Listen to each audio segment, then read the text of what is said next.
This week, we see how to break ChatGPT, how to integrate diverse opinions in an AI, and look at a bunch of the most interesting research and papers from the ML Safety Workshop happening right now. Additionally, we're experimenting with this new video format to continue to bring you the video versions of the ML and AI Safety Update. Please write in the comments if you like it or not, and what we can improve. Today is the 9th of December, and welcome to the ML and AI Safety Update. Last week, we reported that ChatGPT has been released along with TextDaVinci 003. In the first 5 days, it has received over 1 million users, a product growth not seen in a long time. And if that wasn't enough, OpenAI also released Whisper v2 that represents a major improvement to voice recognition. However, all is not safe with ChatGPT. If you have been browsing Twitter, you'll have seen the hundreds of users who have found ways to circumvent the model's learned safety features. Some notable examples include extracting the pre-prompt from the model, getting advice for illegal actions by making ChatGPT pretend or joke about the situation, making it give information about the web despite its wishes not to, and much more. To see more about this, we recommend watching Janne Kilter's video about the topic. Rebecca Gorman and Stuart Armstrong found a fun way to make the models more safe, albeit also more conservative, by running the prompt through an Elita Yudkowsky simulating language model prompt. You can read more about this in the description or in the link. ChatGPT is released on the back of OpenAI also releasing their alignment strategy, which we reported on a few weeks ago. Benzinger publishes Yudkowsky and Soares' call for other organizations developing AGI to release similar alignment plans, and commends OpenAI for releasing theirs, though they do not agree with its content. The lead of the alignment team at OpenAI, Jan Leike, has also published a follow-up on his blog about why he is optimistic about their strategy. He has 5 main reasons, one being that AI seems favorable for alignment at the moment. We just need to align AI strong enough to help us with alignment. Evaluation is easier than generation. Alignment is becoming iterable. And language models seem to become useful for progressing on alignment research. One of the most important tasks of value alignment is to understand what values mean. This can be done from both a theoretical, such as shard theory, and an empirical view. In this new DeepMind paper, they train a language model to take in diverse opinions and create a consensus text. Their model reaches a 70% acceptance rate by the opinion holders, 5% better than a human-written consensus text.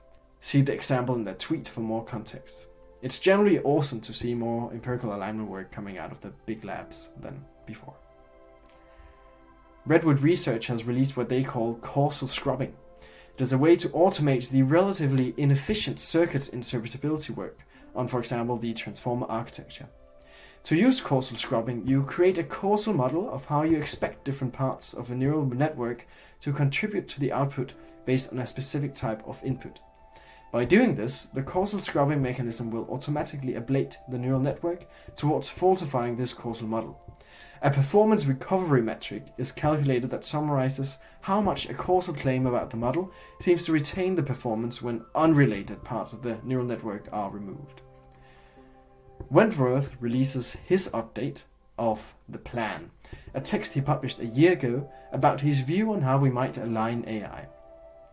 He describes a few interesting dynamics of the current field of AI safety, his own updates from 2022, and his team's work. Notably, multiple theoretical and empirical approaches to alignment seem to be converging on identifying which parts of neural networks model which parts of the world, such as shard theory, mechanistic interpretability, and mechanistic anomaly detection. This is quite fascinating. Now to one of the larger parts of this week's newsletter. The ML Safety Workshop at the NeurIPS conference is happening today. Though the workshop has not started yet, the papers are already available. Here we summarize a few of the most interesting results. How well humans recognize images correlates with how easy they are to find adversarial attacks for. And just like ChatGPT, the Stable Diffusion safety filter is easy to circumvent, though it might be even easier consisting only of a filtering of 17 concepts. Scalze and Abate disprove the hypothesis that all goals and purposes can be thought of as maximizing some expected received scalar signal by providing examples that disprove this, such as the instruction that you should always be able to return to the start state, and term these tasks modal tasks as they have not been investigated in the literature much. A team found ways to detect adversarial attacks simply by looking at how the input data propagates through the model compared to the normal data and normal conditions. Large language models seem useful for detecting malware in programs, and this one paper investigates how vulnerable these types of models are to adversarial attacks, such as from the malware developers. Another paper investigates a new scaling law formula that makes a better regression fit than existing and, by their words, too simple scaling laws. Since the most capable AI systems will probably be continually learning and have dynamic goals, another project argues that we should focus more alignment research on what the author calls dynamic alignment research, aligning these continually updating AI. Korkmaz finds that inverse reinforcement learning is less robust than vanilla reinforcement learning and investigates this quite in depth. And another paper that we've covered before, but here they define the subtypes of out of distribution that represents a more specific ontology of OOD, or out of distribution. They present 4 different perspectives on it. And in a similar vein, another paper looks at the difference between out of model scope and out of distribution examples. Out of distribution is when examples are outside the training data, while out of model scope is when the model cannot understand the input, something it can sometimes do despite the example being out of distribution. Another project looks at organizations, nation-states, and individuals to discern a model for multi-level AI alignment and use a case study of multi-level content policy alignment on a country, company, and individual level. And from our very own Facile Badass, we have a project that looks into how we can integrate safety-critical symbolic constraints into the reward model of reinforcement learning systems.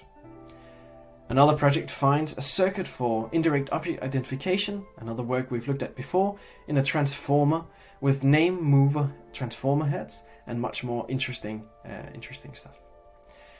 Debate is shown not to help humans answer questions better, which puts cold water to debate as an open-ended strategy to alignment, though this goes quite a bit deeper as well. This is another work we've covered before. A very important part of interpretability is feature visualization, and this paper finds a way where a network can be adversarially modulated to circumvent feature visualization, something that might become relevant if an AGI attempts to deceive its creators by modulating its own weights to obfuscate the feature visualization.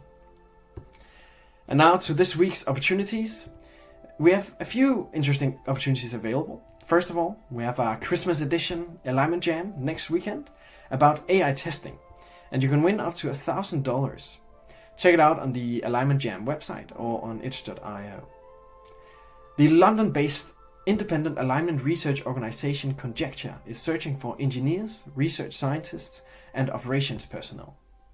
Additionally, they are constantly open for what they call unusual talent, something you might meet the prerequisites for. It's quite an interesting concept. If you are interested in the Spanish-speaking AI safety and EA community, we highly encourage you to join the EAGX Latin America conference in Mexico in January. If you don't feel comfortable spending the money for the trip, you can quite easily seek financial support as well. The Survival and Flourishing Fund has doubled their speculative grants funding to accommodate the decrease in funding from FTX, and you're very welcome to apply. This has been this week's ML and AI Safety Update, and we look forward to seeing you next week. Thank you for following along.